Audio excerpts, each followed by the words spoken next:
Sukumar Mahesh Babu combination లో cinema వస్తే చూడాలని చాలా కాలంగా అభిమానులు అయితే వేచి చూస్తున్నారు. ఈ ఇద్దరు కలిసిన నేనొక్కడినే సినిమా ఫ్లాప్ అయి ఉండొచ్చు, కానీ దానికి కల్ట్ ఫాలోయింగ్ ఉంది.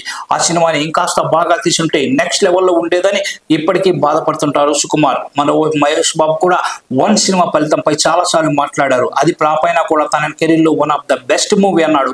మహేష్ అన్నాడని కాదు కానీ నిజంగానే నేనొక్కడినే సినిమా భలే ఉంటుందబ్బా అనేవాళ్ళు చాలా మంది ఉన్నారు. ఇప్పుడు ఆ సినిమా ఇప్పుడు వచ్చినా కూడా చూస్తూనే ఉంటారు ఫ్యాన్స్. అందుకే ఈ కాంబినేషన్ లో మరొక సినిమా పడితే బాగుండని ఎప్పటికప్పుడు కోరుకుంటూనే ఉంటారు.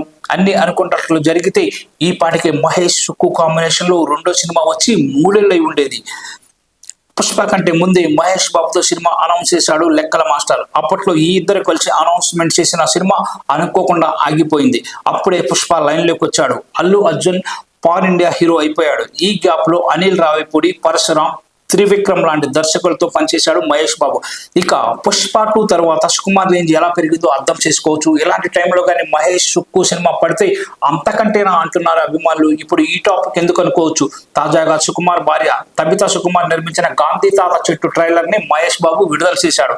ఆ మధ్య ఇద్దరి మధ్య మనస్పర్ధలు వచ్చాయనే వార్తలు వచ్చాయి. కానీ ఇప్పుడు ట్రైలర్ రిలీజ్ చేయడం చూశాక కలిసి పనిచేస్తారేమో అనే ఆశలు చిగురుస్తున్నాయి. అయితే ఈ కాంబో ఎక్స్పెక్ట్ చేయాలంటే కనీసం 3 ఏళ్ళు ఆగాల్సిందే. ప్రస్తుతం రాజమౌళితో సినిమా కమిట్ అయ్యాడు మహేష్ బాబు. మరోవైపు రామ్ చరణ్ తో సినిమా చేయబోతున్నాడు సుకుమార్. మరి ఈ కాంబినేషన్ కలుస్తుందో లేదో చూడాలి మనం.